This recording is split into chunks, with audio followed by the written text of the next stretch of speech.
Welcome back to the channel. Today we've got a massive show. From the U23 carnage at the US Pro Road Nationals to a bizarre arrest involving a former Olympian at the reflecting pool. Plus, we're looking at why you might be setting your cleats up all wrong and testing if your favorite jersey is actually making you slower. Let's dive in. Intro montage featuring cycling highlights and recent race clips. We start in Charleston, West Virginia, where the 2026 US Pro Road Nationals delivered absolute fireworks for the under-23 categories. The men's road race saw 95 starters tackle a brutal 135-kilometer route of attrition. The race was defined by a massive solo breakaway from Beckham Drake, who spent 6 of the 7 laps off the front, dangling a 2-minute carrot in front of the field. But the final lap was pure carnage. A chase group of 6 finally reeled Drake in just as the race hit the business end of the climb. Ashlyn Barry of Visma, a bike development, proved to have the sharpest legs, edging out Marseille's Shelton in a tense 2-up sprint for the national title.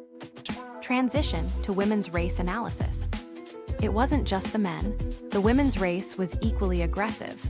Sarkisov took the win after a perfect team tactical display, using a teammate's pull on the Bridge Road climb to get the gap she needed. Shifting gears to something truly bizarre. A former Olympian was arrested this week at the Lincoln Memorial's reflecting pool. The athlete, who was reportedly cycling in the area, was taken into custody on vandalism charges. They vehemently denied the accusations, leading to a strange headline involving high-stakes sports and national monuments. Next up, we need to talk about your feet. We recently dug into why so many of you are questioning the ball of the foot cleat position. There's a massive shift towards slamming those cleats further back.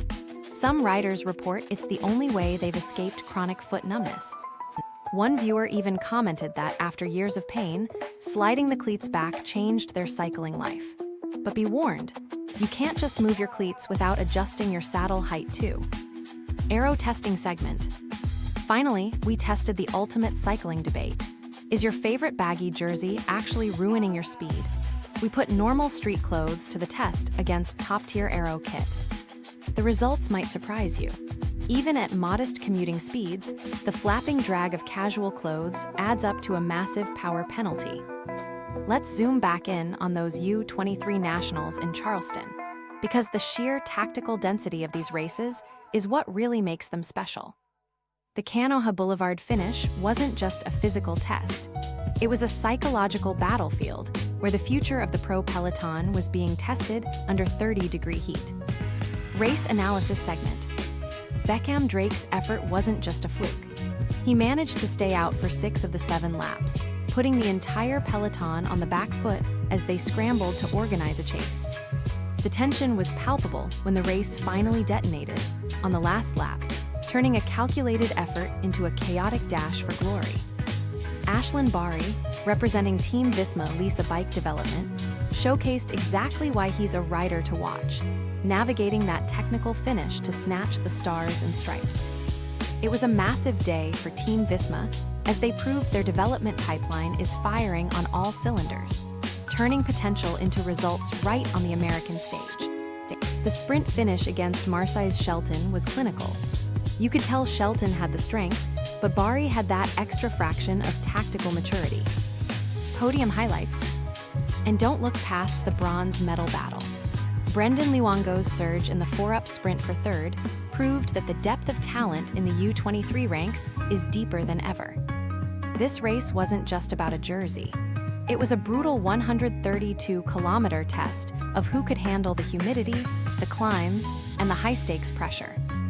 One viewer commented on the intensity of these sprints, saying, "Watching a mosh pit of sprint gladiators spread across the road is inspiring." And frankly, we couldn't agree more.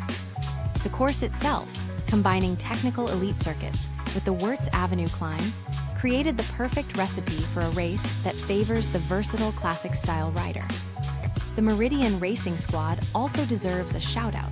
They were absolute workhorses at the front of the peloton, trying to drag the race back together for their leaders. By the 6th lap, the peloton had been slashed in half. It really goes to show that in championship racing, there's nowhere to hide. As the U23 field looks toward the future, these are the moments that define their careers. The transition to the World Tour starts right here in Charleston. Wrap up. Switching our focus to the women's category at the Nationals, the tactical display was arguably even more clinical. It was a masterclass in team cooperation. Sarkisov executed the plan perfectly, keeping her cool while the race evolved around them, ensuring she had the support she needed at the most critical moment. The move on the bridge road climb was the decisive factor. Her teammate, Ella Brenneman, essentially acted as a human slingshot to extend the lead. Seeing that kind of synergy in a solo-style sport is rare. It's exactly why cycling remains the ultimate team game disguised as an individual pursuit. Race analysis. And the Wirtz climb, that was the final nail for the breakaway. Catching the last two riders there and surging away solo was a high-risk, high-reward maneuver. Sarkisov noted that having her teammate Georgia finish in second place made it an absolute dream day for the entire squad. It's a stark reminder that in these U23 races, the team that manages their energy reserves best leading into that final lap usually takes the jersey home. One viewer commented, "Watching the teamwork evolve on those West Virginia climbs was pure poetry." Honestly, it really was a masterclass in tactical patience. Chloe Fraser rounded out the podium, showing incredible consistency against a field that was clearly looking to disrupt the status quo all day long. The humidity levels really played a role here too, forcing riders to be extremely selective about when to commit their efforts. The transition. With the U23 races in the books, all eyes are now turning to the elite men's and women's events happening this weekend.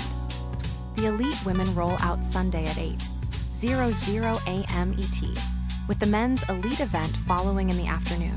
It's going to be a massive final day of racing. The level of racing we've seen from these younger riders has set a high bar for the elites to follow, both in terms of tactics and pure grit. If you want to catch the conclusion of the Pro Road Nationals live, you can find the broadcast schedule and full results over on Flowbikes. Thanks for watching. See you in the next one. Beyond the American scene, the global professional circuit is absolutely on fire right now, with racing intensity hitting a season high.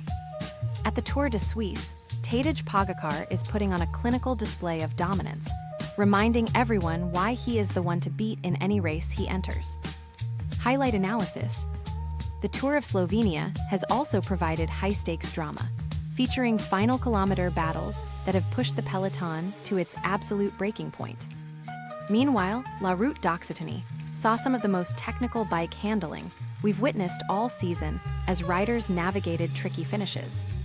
If you missed these finishes, you essentially missed a masterclass in modern aggressive cycling, where seconds were won and lost on pure positioning. Race recap transition. The tactical variance between these three major races highlights just how diverse the current pro calendar has become for the world's best. One user commented, "Watching Pogacar dictate the tempo in Switzerland feels like watching a chess grandmaster play in a library." Spot on. The level of fatigue in the peloton is beginning to show, yet these riders are finding reserves of power that are genuinely staggering to watch. Riders are currently balancing these intense efforts with their prep for the upcoming Grand Tour season, making every kilometer count. Global racing summary. In the Tour of Slovenia, the fight for the general classification jerseys has turned every mountain stage into a high-octane sprint. The descent techniques seen in La Route d'Occitanie were nothing short of surgical, showing that top-tier road racing is as much about descending as it is climbing. As the season progresses, we're seeing a clear trend of younger riders fearlessly challenging the established hierarchy of the sport. These races serve as the ultimate proving ground before the biggest events on the cycling calendar truly kick into high gear. For any fan of the sport, this current window of racing is the absolute golden hour. Don't look away for a second. And remember, these performances aren't just for the cameras. They are defining the shape of the World Tour pecking order for months to come. Finally, we have to address the headline that has everyone in the cycling community completely baffled. A former Olympian, known for their competitive past, has been arrested at the DC reflecting pool. The details are still coming to light, but the incident involves serious vandalism allegations connected to one of the most iconic monuments in Washington, D.C. News segment. The athlete, however, is standing their ground. They have issued a strong statement completely denying the claims, calling the entire situation a misunderstanding. It's a bizarre crossover between the world of high-level endurance sports and the intense, often chaotic, news cycle of our nation's capital.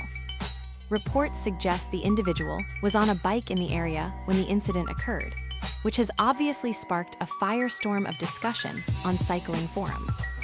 Investigation summary. Was it a case of being in the wrong place at the wrong time? Or is there more to this story than the police reports are letting on? The investigation is ongoing. One viewer put it bluntly: you spend your whole life training to represent your country as an Olympian, and this is how you end up in the headlines. It serves as a stark, if somewhat strange, reminder that sports legends are just as susceptible to life's chaotic moments as any of us. The reflecting pool is a hallowed space in DC, so any accusations of vandalism there are taken extremely seriously by the authorities. Legal update. We are keeping a close eye on the court filings. As more evidence is released, we'll be sure to keep you updated on the truth behind these bizarre claims. For now, the Olympian continues to maintain their innocence, insisting they had no role in the damage that has been reported. It's a bizarre news cycle anomaly, but it just goes to show that even in the world of professional cycling, you never quite know what to expect. Let's get into the nitty-gritty of your pedal interface. There is a massive, ongoing debate about why the traditional ball-of-the-foot cleat position might be holding you back. Science is increasingly pointing toward midfoot or more rearward cleat placement as a way to reduce calf fatigue and increase mechanical efficiency. Biomechanical analysis. If you are suffering from chronic knee pain, your cleat alignment could be forcing your joints into an unnatural path throughout the pedal stroke. By shifting the cleat rearward, you effectively lengthen the lever arm of the leg, which can distribute force more evenly across the entire pedal stroke. It sounds simple, but moving your cleats just 5 millimeters can drastically alter how your quads, glutes, and calves engage during a climb. Pro tips. Many pro riders are experimenting with this slammed back position to unlock stability at high cadences and power outputs. But don't just grab a hex key and start moving them. You have to account for the change in effective leg length, which means lowering your saddle. Neglecting to adjust your saddle height when moving cleats is the fastest way to invite hip issues and lower back pain. One viewer recently commented, "After moving my cleats back, I felt like I finally found a stable platform for my power transfer." The biomechanics of foot positioning are personal. What works for a time trialist might not be optimal for a stage racer dealing with all-day fatigue. Equipment advice. Consider your shoe type as well. Some modern cycling shoes are actually designed with extended bolt holes to allow for these radical positions. If you're struggling to, put the power down. Look at your foot angle and cleat depth before you blame your training plan. There is a science to the interface. Finding your sweet spot could be the key to unlocking those hidden watts you've been searching for. Another follower shared, "My foot numbness completely vanished once I stopped forcing my midfoot to balance on the ball of the pedal." Now, let's talk about the gear you're wearing. We all love the comfort of a casual jersey and shorts, but if you're chasing PRs, those flapping fabrics are working against you. The data is clear. Wind resistance is the biggest enemy of speed, and loose clothing creates drag that essentially forces you to push harder for the same result. Aero testing findings. When we tested Weekend Warrior baggy gear against a pro-level skin suit, the gap was staggering. We're talking minutes lost over a standard hour-long ride. Even at a modest pace of 20 miles per hour, your shirt is fluttering like a sail, generating a wake of turbulence that pushes back against your forward momentum. It's a simple physics lesson. The tighter and smoother the material, the less energy you waste fighting the air. Aero Benefits Summary. A properly fitted race jersey acts like a second skin, eliminating those folds and pockets of air that drag you down every time you hit the drops. We measured the power output differences, and the penalty for wearing a casual tee can be upwards of 15 to 20 watts at competitive speeds. For the average rider, that's the difference between hanging onto the back of a fast group ride or being dropped within the first 5 miles. It's not just the jersey, either. Socks, base layers, and even the weave of your bib shorts contribute to your overall aerodynamic profile. Upgrade advice. One viewer commented, "I thought it was just my legs, but changing to an aero kit felt like adding an extra gear to my drivetrain. It really is that noticeable." While you don't need a full-time trial skin suit for your coffee ride, slimming down your wardrobe is one of the cheapest upgrades you can make. So, if you're looking to shave time off your Strava segments without spending thousands on carbon wheels, look at your jersey first. Finally, for those who need a push to get out on the bike, we're looking at the 500 km epic from London to Paris. It's not just about the distance, it's about the mental toll of multi-day endurance riding. Endurance training tips. Whether you're training for a race or just trying to survive your first century, this trip serves as the ultimate reminder of why we do this sport. The logistics of a 500 km ride are staggering. You're talking about managing nutrition, hydration, and mechanical fatigue over several consecutive days of saddle time. The mental aspect is often the deciding factor.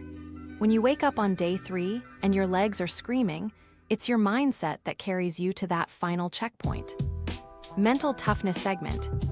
Endurance cycling isn't just about output, it's about pacing. Pushing too hard in the opening stages is the quickest way to end your ride in the team support car.